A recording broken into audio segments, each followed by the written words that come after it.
Virajagacharya Chittara Sadasyaman Bhakti Siddhanta Saraswati Goswami Prabhupada ki jai, Ananta Koti Vaishnavrinda ki jai, Namacharya Srila Haridas Thakur ki jai, Prem se Gaur Sri Krishna Chaitanya Prabhu Nityananda Sri Advaita Gadadhar Sivas Adi Gaur Bhaktivinoda ki jai, Sri Radha Krishna Gaur Gopinath Sam Kund Radha Kund Giridhar ki jai, Vrindavan Dham ki jai, Navadvip Dham ki jai, Swami Bhaktivinoda ki jai, Ganga माई की जय, जमुना माई की जय, तुलसी देवी की जय, भक्ति देवी की जय, स्वामी तो भक्तवृंद की जय.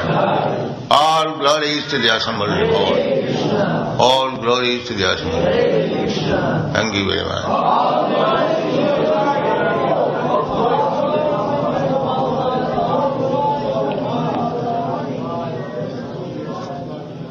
Om Namo Bhagavate Vasudevaya. Om Namo Bhagavate Vasudevaya. Om Namo Bhagavate Vasudevaya. Om Namo Bhagavate Vasudevaya. Om Namo Bhagavate Vasudevaya. Om Namo Bhagavate Vasudevaya. Sutta Uvacha. Iti Pita Praja Drohat Sarva Dharma Vivitsaya Tato Vinashanam Pragat Yatra Devavrato Apatat Sutta Uvacha Iti Bitak Prajadrohat Sarva Dharma Vivitsaya Tato Vinashanam Pragat Yatra Deva Vrato Patat Sutta Uvacha Iti Pitak Prajadrohat Sarva Dharma Vivitsaya Tato Vinashanam Pragat Yatra Deva Vrato Patat Sutta Uvacha Iti Bitak Prajadroha Sarva Dharma Vivitsaya Tato Vinashanam Pragat Yatra Deva Vrato Patat Sutta Uvacha Pitak Prajadroha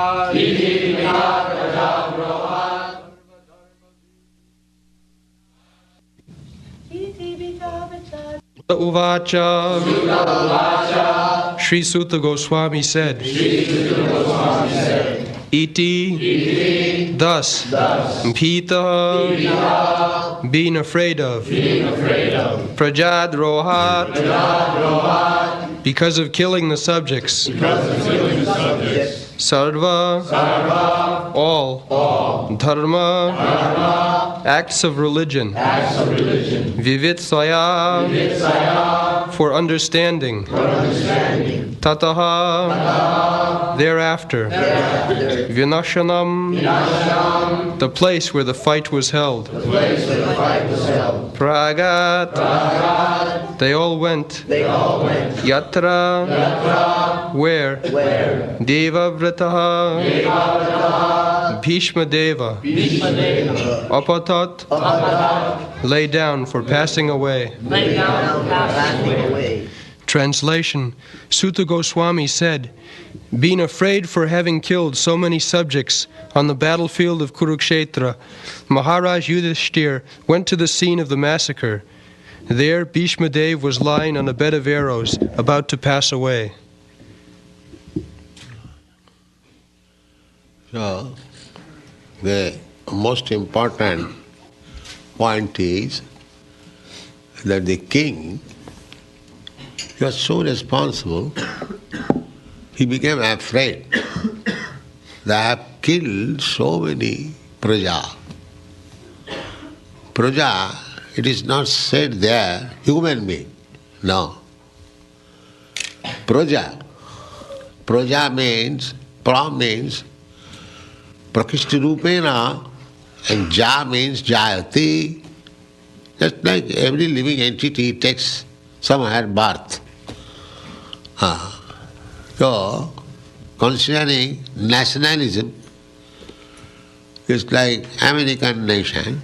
What is the meaning of these people, American nation or Indian nation? The human being is the same. 2 hands, 2 legs. And they also eat, everything is the same. Why this nationality? The nationality is only for the sake that that particular human being has taken birth in that particular land. That is called praja. Praja. Jayate. Now, jayate, one who takes birth. Just like the other day, I was speaking, one Indian girl, she has given birth to a child in America.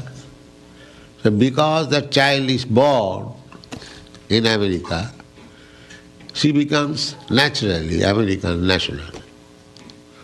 See, if this fact is to be accepted, that anyone who takes birth on the land of America, he becomes immediately American, and the American government takes charge for its protection.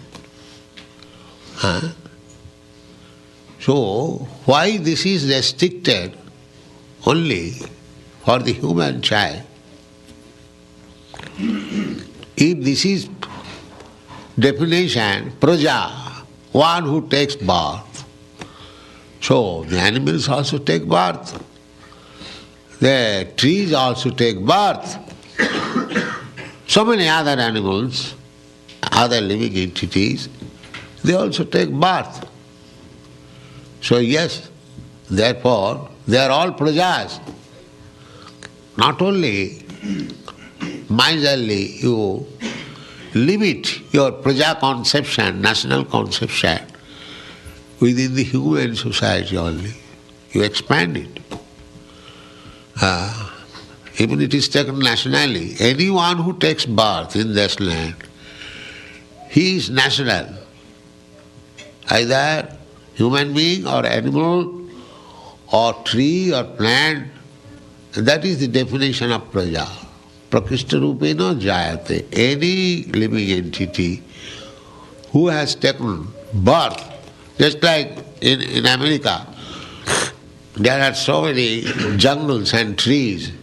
If outsider like me comes and begins to cut the trees, so will the American government tolerate? Immediately I shall be prosecuted. I can say, what is the harm? It is a tree I am cutting. No, you cannot cut this tree because they are on the American land. So, this conception should be prayed. So, Yudhishthira Maharaj is not only thinking of the human being who were killed in the battlefield of Kurukshetra, he is thinking of all the horses, elephants, because they are also living entities. They are also praja, national. National, this word that we don't find in the Vedic literature. National. It is modern invention. So, if we feel nationally, then we feel for every living entity is born in that land. That is real Krishna consciousness. Not sectarian, that I feel for this living entity is not for that. So, iti bhito, he was very much afraid that I have killed so many animals and men. So what to do? Prajadrohat. Droha means to become enemy. And unless you become my enemy, you cannot kill me. Neither I can kill you. So droha means to become enemy. So when the prajas were killed, the king became enemy. He's thinking, otherwise how I could induce them to be killed. He was thinking like that, prajadroha. If you rebel against the king, it is also a great fault. Similarly, if you revolt against the prajas, that is also a great fault. Therefore he is afraid. Bhita prajadroha. Now what to do? Sarva dharma vivitsaya. This is the position to approach a guru when you are bewildered. When things are not in order, brain is puzzled. Just like Arjuna accepted Krishna as guru, when he could not ascertain whether he shall fight or not. Bewilderment. Similarly, Yudhishthira Maharaj also became bewildered that I have killed so many prajas. What is my position? I have become so much sinful. How can I rule over the empire? So, when all these questions puzzled him, he decided to go to Bhishma Dev, who was lying on the arrow's bed before his death. As I told you, that Bhishma Dev could not be dead without so long he does not wish. That was the benediction given by his father. That, my dear boy, you have taken such a strong vow, so I give you one benediction. Formerly, everyone was so powerful. Of course, father's benediction always there, but they were actual benediction. Everyone was so powerful. For example, the Brahmin son who cursed Parikshit Maharaj, he was only 12 years old, a boy, and because he cursed Parikshit Maharaj, that within 7 days he will have to die. So he had to die. Just a small Brahmin boy, how he was powerful. It could not be changed. Although Parikshit Maharaj was competent to change it, but he did not change. He showed honor to the Brahminical curse. That is discussed by his father. So, those who are powerful, actually they could benedict. Jasya prasadad bhagavat prasad. As we read in the Good Bhastak. By the benediction of the spiritual master, one becomes benedicted by the Supreme Lord. So this Bhishma Dev, when he became puzzled, he went to Bhishma Dev, Yudhishthira Maharaj. Went to Bhishma Dev. So this is the process. One must approach a superior person who is called Guru. Tad vijnanatham sa gurumeva abhigached. We, in this material world, we are confused step by step. This is our position. Step by step, every step. Padang padang vipadak. Padang padang means every step, vipadak, danger. It is such a nice place. This material world, that every step there is danger. And as soon as there is danger, you are confused. So, and as soon as you are confused, how to solve? Tad vijnanatham sa gurumeva abhigached. Therefore, the Vedic instruction is Because you are confused, because you do not know which path to follow, therefore you must approach a guru. Tad vijnanartham sa guruveva abhigachet. This word abhigachet is used when there is compulsion. You must. You cannot say that without going to give guru, I shall chalk out my own path. No, that is not possible. Therefore this very word is used, gachet. In Sanskrit, all words are meaningful.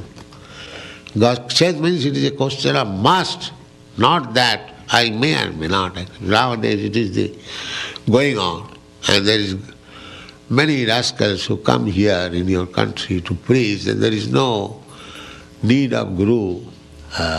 You can become your own guru yourself. That is not Vedic injunction. Vedic injunction is you must go to a guru. Tad vijnanartham, in order to understand the transcendental science.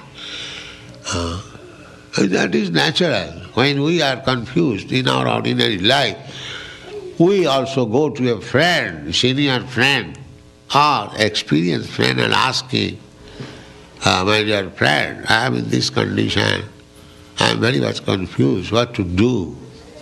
That is natural. Similarly, when Yudhishthira Maharaj was so much afraid that he had killed so many prajas,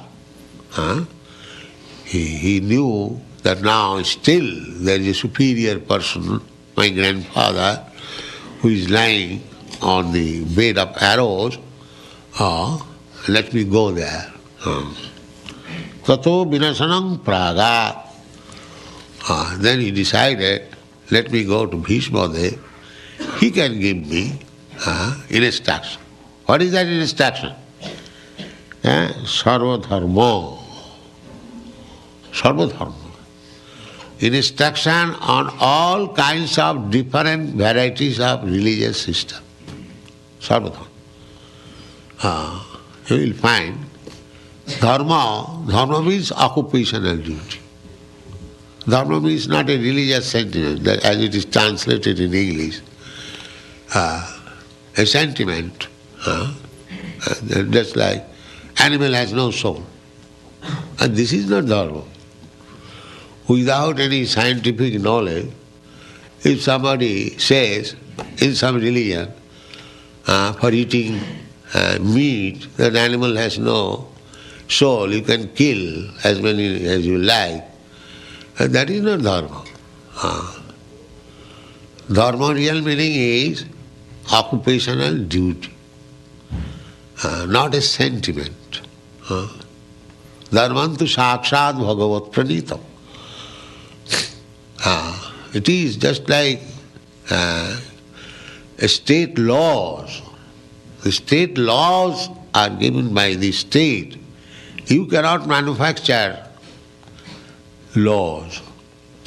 Similarly, dharma, which we call religion generally, you cannot manufacture by your concoction. It is stated by the Supreme Lord. That is dharma. Just like Krishna says that I am the father of all living entities. Sarva jonishu kaunteya sambhavanti murtaya. And he is accepting not only human society, sarva jonishu. Sarva jonishu means in all species of life. Krishna claims that fish, beginning from fish, aquatic life, these living entities, they are also my sons. And the birds, they are also my sons. The beasts, they are also my sons. The trees, they are also my sons. The human beings, they are also my sons. The demigods, they are also my sons. Sarva jonishu. In every species of life. This is the conception of Krishna consciousness. We do not say that simply human being has soul. No. Every living entity, even a small ant, a small plant, it is living entity. By its different work, he has got a different dress only. Just like we are sitting so many persons. And we have got our different dresses according to our different choice. Similarly, we get these bodies. We are all sons of God. There is no doubt about it. We all spirit soul, either in the human form of body or animal form of body or tree form of body, anything. Sarvajani. We are all living entities. But we have got different dresses, that's all, according to karma. This is the philosophy. So we cannot make that this dressed living entities are important than the other dress is. No, everyone. That Pandita Samadarshina, those who are actually learned, Pandit, Samadarshina, they are equal, equiposed. Never mind, here is a dog, he is also a living entity, and here is a Brahmana, he is also a living entity. By his work, he has got the body of a Brahmana, and here he has got the body of a dog. But as living entity, they are all equal. So without Krishna consciousness, the philosophy of equality, fraternity, as in your country they profess, it is not possible. It is artificial. Without coming to the Krishna consciousness that every living entity is part and parcel of Krishna, God, this equality, fraternity, big words, universal brotherhood, it is impossible. That is not possible. Therefore one has to become learned scholar, Pandita, Samadarshana. Then he will be able to see equality. Just like Maharaj Yudhishthira is thinking of all prajas. Not only, otherwise the language would have been human being, no. Praja, all kinds of praja. This is universal understanding. Devabrata is Bhishma Dev. Brata means vow. Deva means God. So he took brahmachari brata. I remain ever celibate. I'll never marry. It is called Deva Brata. Naisthik brahmachari. This is possible in high class society, that I shall remain celibate all the life, Naisthik brahmachari. They do not marry Naisthik brahmachari. So Bhishma Dev was Naisthik brahmachari. Therefore his name is Devabrata.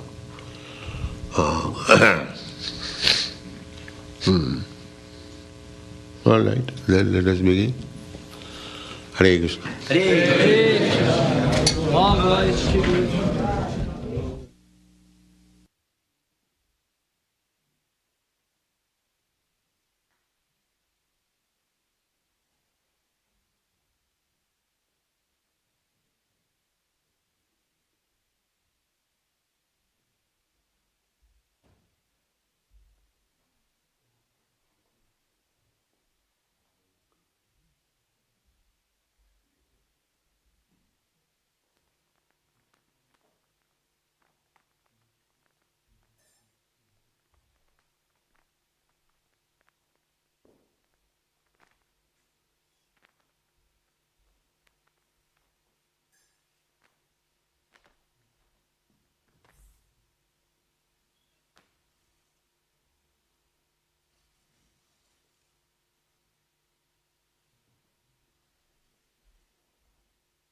Hare Krishna. Namah Vishnupadaya Krishna Pristaya Bhutale Srimad Bhaktivedanta Swami Namine Namaste Saraswati Deve Gauravani Pracharine Nirvishesha Shunyavadi Paschata Desha Tarine Jai Shri Krishna Chaitanya Prabhu Nityananda Shri Advaita Gadadhar Shri Vasadi Gaur Bhaktivinoda Hare Krishna Krishna Krishna Hare Hare Hare Rama Rama Rama Hare Hare Mukam karoti vachalam pangum langaite girim yat kripatam aham bande Shri Gurun Dinatarinam Paramananda Madhavam Shri Chaitanya Ishwaram. Hare Krishna. Yes. So another interesting lecture. Okay. By Srila Prabhupada, and this is from the chapter The Passing Away of Lord Bhishma Dev. So it's very interesting, a lot of teachings and a lot of instructions from Srila Prabhupada. So before we start, anybody has any burning points or any key messages which they heard or they picked up? So I just made some notes on this. Yeah? Hare Krishna Prabhu. Hare Krishna. One point he emphasized was the importance of Guru. It's not an option, it's mandatory. Yes. Yeah. Yes. Thank you. I was coming to that. Thank you so much. Yes. Just at the very beginning, he said that Yudhisthira, the most important thing is that Yudhisthira felt like ashamed and guilty in terms of, so just a point in terms of like the value of human life and other lives. Yes, that's a wonderful point. Thank you, Prabhu. Thank you. I was coming to that as well. Yes. So I actually thought Prabhupada has just mentioned how you both mentioned about these points, that how Maharaj Yudhishthira was going through these symptoms, how he was going through this journey.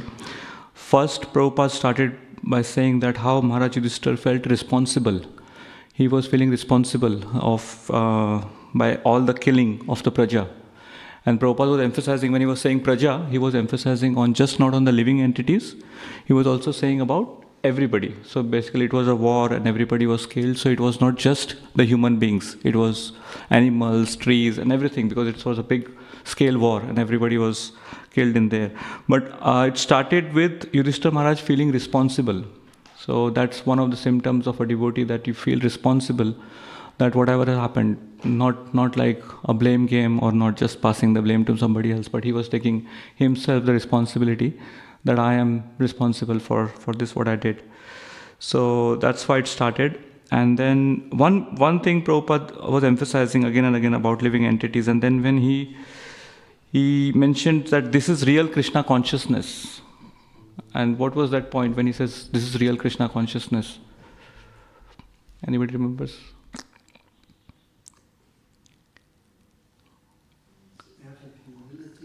Sorry?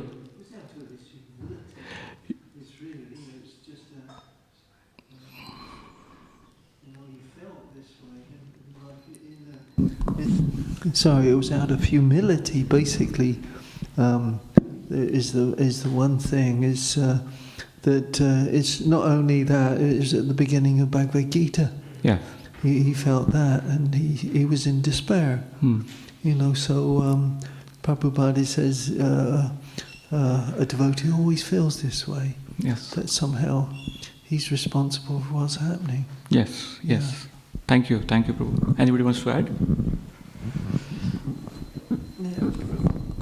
So Prabhupada was mentioning that this nationalism, when people say, so this nationalism is a new concept. Yes. Earlier it was for the whole planet. So when we feel compassion for every living entity on this planet who is suffering, that is real Krishna consciousness. Absolutely. And Prabhupada is specifically saying that it is not a sectarian religion. So exactly as you said, that it is not sectarian, it's universal. So that is real Krishna consciousness. Thank you. And then Maharaj Yudhishthira, first Prabhupada mentioned that he is feeling responsible, and from that stage, what's the next stage Maharaj Yudhishthira is feeling? From feeling responsible, how does he feel? What's the next point Prabhupada mentions? Bewilderment. Thank you, Prabhu. Thank you so much. So he goes through bewilderment. That's how the devotee stage is. First we feel responsible, and then, feeling bewildered that I have killed so many prajas. What is my position? I have become so much sinful. how can I rule over the empire? So feeling like Damodar Prabhu was saying, that feeling guilty, like bewilderment, feeling that that I'm responsible for this and I've done it now. What should I do? How do I solve this? So he feels bewildered. And finally, what was the third point, as you mentioned, Prabhu, that Prabhupada says you should approach a guru when we feel bewildered, like how in Bhagavad Gita Arjun had the same situation, bewilderment, and then approaching a guru. So he's saying that, what did he do? He decided to go to Bhishmadev.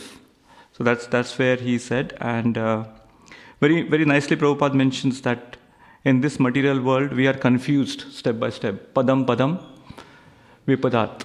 So every step there is danger. He says it's such a nice material world that there is danger at every step. So this is something which we must, Prabhupada says we must approach a guru. It is compulsory, because we need guidance. We need guidance, whether we know or we don't know, but we constantly need guidance. Whether we call it a spiritual life or whether we call it a material life, whatever we call, but guidance is always required to make that decisions, to make the right choice, and to not regret on what we have done. Although regrets might be there, but if we do the right decisions, if we make the right choices, at least we will be in a better position rather than just doing by our own self. Like Prabhupada says in Western world, say you can become your own guru. This is how they teach. But the right way is to approach a guru, and Prabhupada says it is compulsory. You must approach a guru. So that's the importance of approaching a guru, and that's how Maharaj Yudhishthira went to Bhishmadev. And when Prabhupada is mentioning about the instructions to taking from guru, he mentions one word. He calls it, what he says when he was talking about instructions? Instructions. No, but instructions on what? Instructions, he says, what instructions should be taking from guru? Yeah, but he says one specific word, Sanskrit word actually, 2 words, Sanskrit words. Prabhupada says Sarva Dharma. So he says Sarva Dharma. So he says instructions on all kinds of different varieties of religious system. So instructions should be on Sarva Dharma. Should not be what we want to hear, or should not be something specific, but it should be on all these kinds of religious system. Like how should I generally lead the life? So that's why Prabhupada is mentioning on Sarva Dharma. So I think this is how Prabhupada is mentioning that how a devotee goes through. First we feel responsible, we have to take the responsibility, feel responsible. Then of course the stage of bewilderment will come, which is natural. And then from there, it's important to approach a guru, get the right guidance, get the right instructions, ask the right questions, and be ready to receive the instructions. So this is, and then of course there are many other points which Prabhupada mentions about. He has given some examples, like how he glorifies Bhishmadev, that Bhishmadev, Shri Radha Gokulananda ki jai, Shri Sitaram Lakshman Hanuman ji ki, Shri Gaur Nitai ki jai, Srila Prabhupada ki jai. So he also mentions, he glorifies Bhishmadev, and he says that he had this Ichha Mrityu, like he had this benediction from his father, that he could, he had, whenever he wished, he could die. So although he was on the bed of arrows, but he had still not left the body because he had decided appropriate time for himself on when to leave the body. So he's saying that those times it was so powerful. And then he gives one more example of somebody who was very powerful. What was that? Yes, Prabhu? That Brahmana boy cursing Maharaj Parikshit. Yes.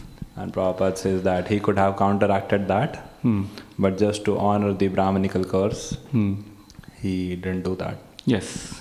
Thank you, Prabhu. So basically, if you see, both of them are powerful. Brahmana boy was powerful because of his yogic powers, but at the same time, Maharaj Parikshit was also powerful in his character. He could have, who will not overturn that curse? Somebody has given a curse that you will die. And Maharaj Parikshit had that power, but he still accepted that. So that is the strength of his character. that he accepted such a big curse, like of a death. So he was saying that those days people were so powerful. It didn't matter about the position or title, but that's the power which they had from within. So that's the benediction they used to have. So that's how Prabhupada was mentioning. Any other points anybody would like to mention? I'm just... Over here. Yes, please.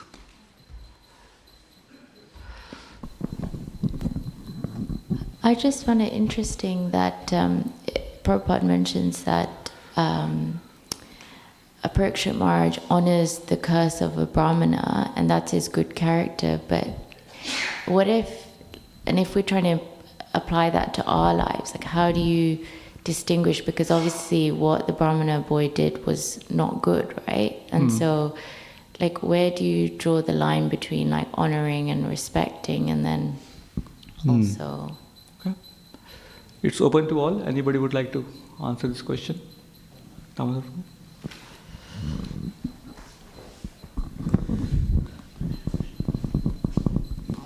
My understanding is that he took it in humility and saw it as Krishna's benediction. That in terms of he had 7 days to live, so he can just focus on the goal of life. Yes. Thank you, Prabhu. Anybody would like to add to that question? Yes, Prabhu.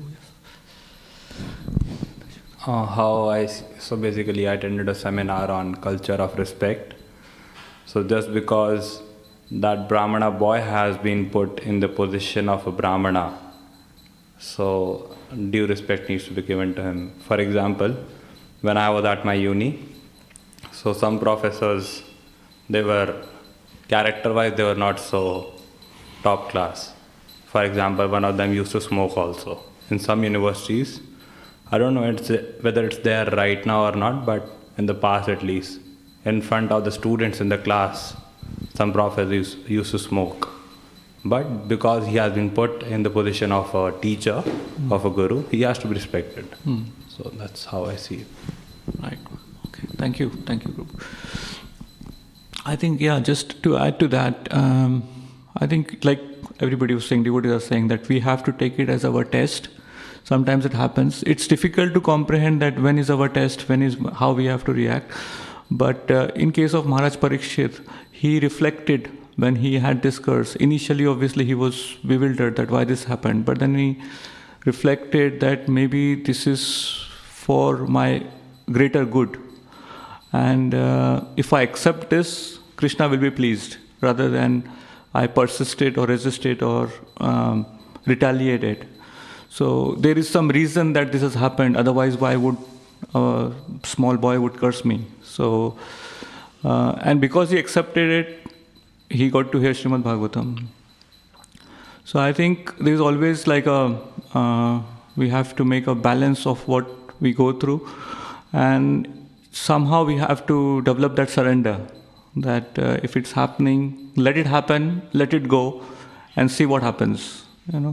So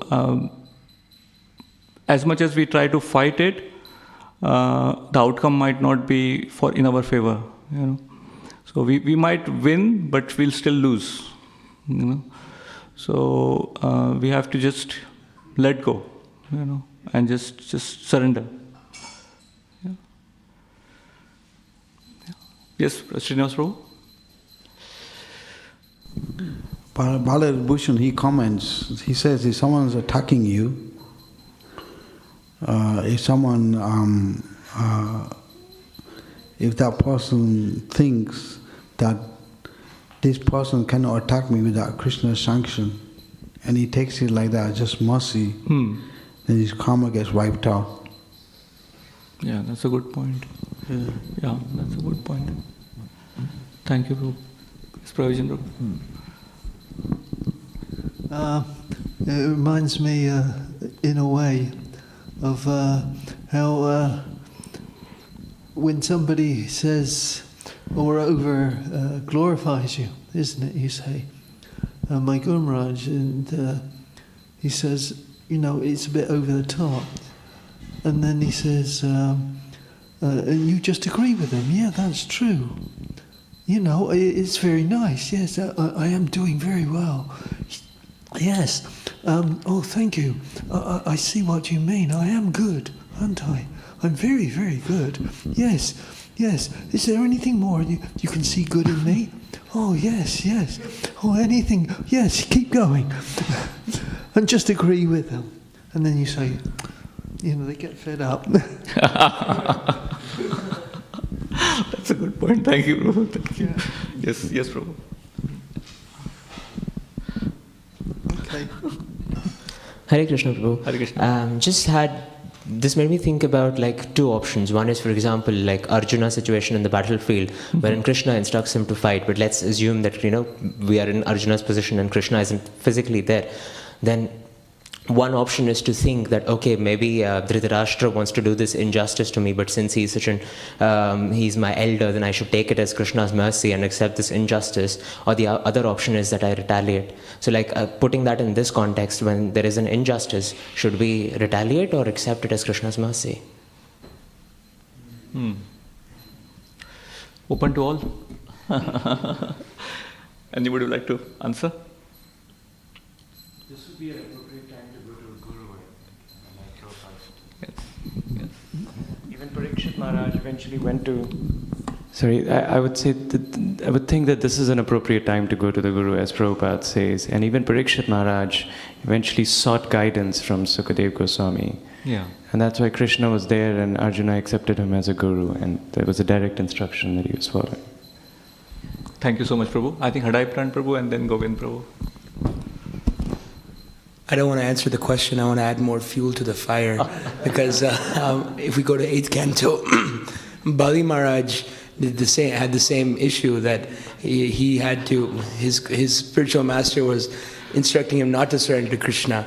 And then so he had to reject his gurus. So I'm excited to see what Govinda Prabhu has. I think Govind Prabhu will help us with that. One should think, is leaving this injustice good or bad for the world in general? And base your decision on that. But if it's just about your own personal thing and there's no benefit to anyone else, then you can take the humble approach. Or you can not take the humble approach. Damodar Prabhu.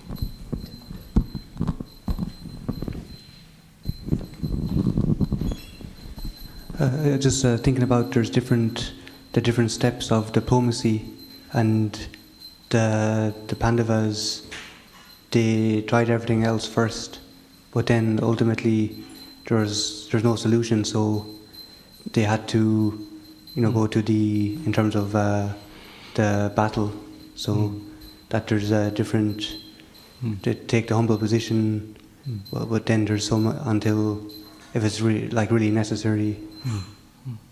Thank you, Prabhu. First of all, Mother, did it answer your question? Have we answered your question? Thank you. Yes, okay. Yeah, so Prabhu, to answer I think, did you get the answer to your question, or you need anything add to that? Are you happy with, yeah? Okay, so I think just to add, I would say, like Govind Prabhu was mentioning, we have to see not in our perspective the solution, but in the larger perspective. So if we are just retaliating or fighting on the basis of our own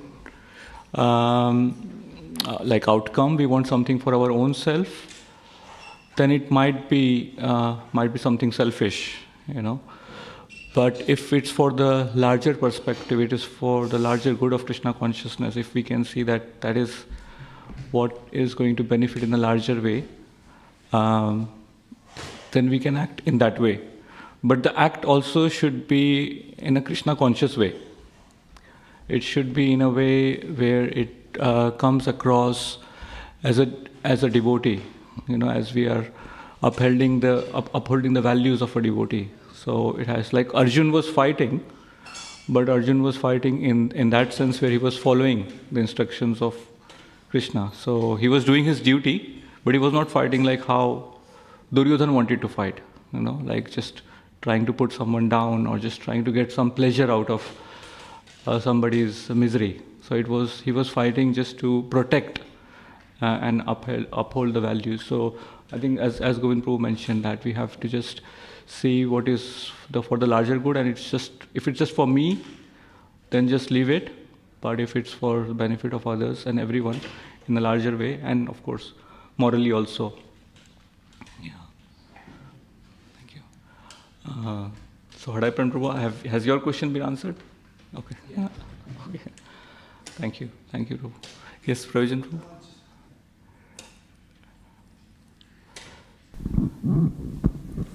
I just see the word Naistika Brahmachari. It reminds me of Bhaktivedanta, how his power actually seemed to came from that, in that austerity. Mind you, it was natural to him. Some people, it is natural to me. Certainly in brahmachari life, there's some people that are naturally Naistika Brahmacharis. It is a blessing, and it gives them a focus in their lives, and certainly that was like with Bhishma Dev. He gave him unusual power to control his own destiny, when to die. So in that way, lots of good came out of it. You know, he's not even mentioning anything in this. In the stripping or the humiliation of Draupadi, there was two things that came from her humility. In the end, where she felt sorry for I've forgotten the name of the person, but who committed the offence, against the children, and you can't do that. He's got a mother, he's going to have to suffer, So that's the glory of the Bhagavatam. It shows you these topsy-turvy things that seem to be sad, but they're heroes. They end up being heroes like Bhishma Dev. Yes. Yeah. Thank you, Prabhu. Yes, Karan Prabhu. That's mine. Karan Prabhu. In regards to respecting the Brahmana's curse and accepting it and yet still respecting his position, one danger is that if it's not kind of made clear to society that this activity is not the best way to go about it, it can encourage incorrect social etiquette. So how does that dynamic work? And also, Parikshit Maharaj didn't necessarily do anything to punish him, even though he personally accepted the curse. And personally accepting and tolerating is one thing, but then Parikshit Maharaj also had that position of a king where he's responsible for the activities of his citizens. So maybe you can comment on that. So what's your first question, Prabhu? First one was that in accepting and respecting such a position of a Brahmana, it can also encourage the improper social etiquette, kind of basically saying that it's okay to do this for the wider society. For example, with the other example of a teacher smoking. If someone does not kind of reprimand such a person, then other students who may not be so knowledgeable will think it's okay for such a teacher to smoke just because they're doing so at that position. I think there are two things, like Prabhupada says. One is following and one is imitating, right? So I think in this Parikshit Maharaj's case, we can't imitate, because he was at that level where he could understand that what is for the greater good, or what is for the higher cause, or what is he required to do. So we have to be on that level to understand that whether it will be applicable for me or not. So it's not that we have to follow, like a Brahmana curses me and I said, okay, I'll also die like that. It's not like that. The message what we try to take from it is, if there's something which is unfavorable, which looks to be unfavorable, and if it's Krishna's plan, then we accept it, but we have to understand whether we have that strength to accept that or not, whether we are strong enough spiritually to take that message or instruction or curse, whatever it comes to. If we are not that capable, we might not do it. But again, like we are saying that we need guidance. We need guidance. We always need to approach a guru, or like Prabhupada was mentioning, seniors, friend or somebody, and understand that what should I do? Because at every step there is danger, like he said.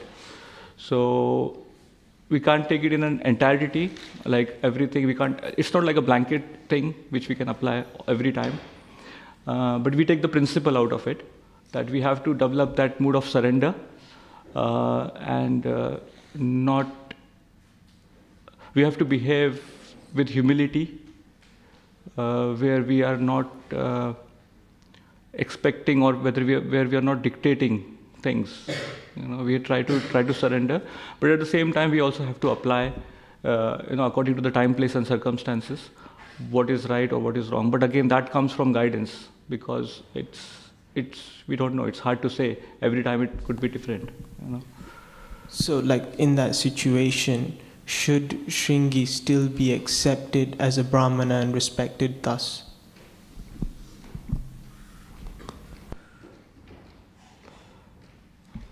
Anybody would like to answer?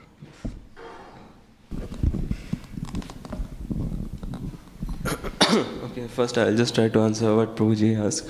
So, even the Brahmana's father, who was mistakenly mistreated by Parikshit Maharaj, even he knew that whatever his son has cursed, he's wrong. Even he approached Parikshit Maharaj to do something about it, but Parikshit Maharaj accepted it. And the way I see it, Parikshit Maharaj was a devotee, and as aspiring devotees, for me at least, I will try to have a bit of patience, because according to me, this curse was one of the best thing happened to Parikshit Maharaj, and because of that, he got blessings from that many sages. He got audience from Sukadeva Goswami himself. He got to listen. He got to accept Srimad Bhagavatam firsthand, and that is something very amazing. So obviously the providence was in work in the background, but as a aspiring devotees, if we just not act on the impulse what's happening to us, and just keep faith on Krishna, that okay, if we are surrendered enough, then whatever will happen is by Krishna's will, and something good will come out of it. So yeah, things will work out in the end. Thank you, Prabhu. Anybody wants to add to that? Govind Prabhu?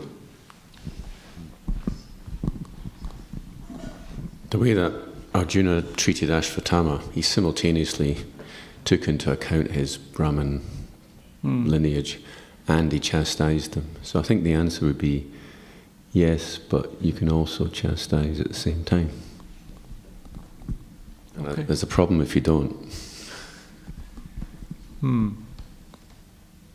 Yes, Prabhu. I was just thinking that Krishna, he's always trying to glorify his devotees in every situation, in every arrangement.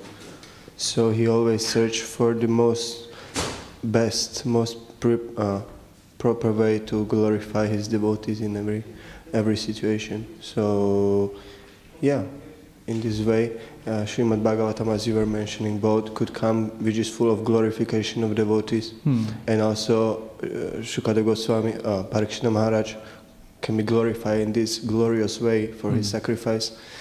Also, Pandavas in Kurukshetra, they could be, if the fight wouldn't take place, then they would not be glorified as the Krishna's wonderful devotees who followed his order. And I was thinking also about Haridas Thakur, that Krishna didn't wanted him to fight. He wanted him to accept this. Not that Krishna would force him, but he wanted to glorify his devotee again, to show the greatness of the devotees. So I was thinking about this. Yeah, that's true, definitely. Thank you, Prabhu. Yeah, I think it's way past. Is that okay? Can we conclude here? Anybody else have any last point or anything? Yeah? Is that okay, Karan Prabhu? Yeah? Prabhu has something to say? Sorry? Oh, Mataji, sorry. I was just thinking that we should respect everyone, but we should be careful about who we take instructions from. That's what Krishna was saying in the Bhagavad Gita, Pandita Samadarshina. So we offer respect to everyone. So obviously we'd also respect even a caste Brahmana, but we won't take instructions for them without verifying with the scriptures, the Guru and the Shastra. Yeah. Guru Sadhu Shastra. Guru Sadhu Shastra. Thank you so much, Mataji. Thank you. Yeah. Okay, thank you so much. You have been very patient and encouraging. So thank you so much and forgive for any mistakes. Jai Srila Prabhupada ki jai.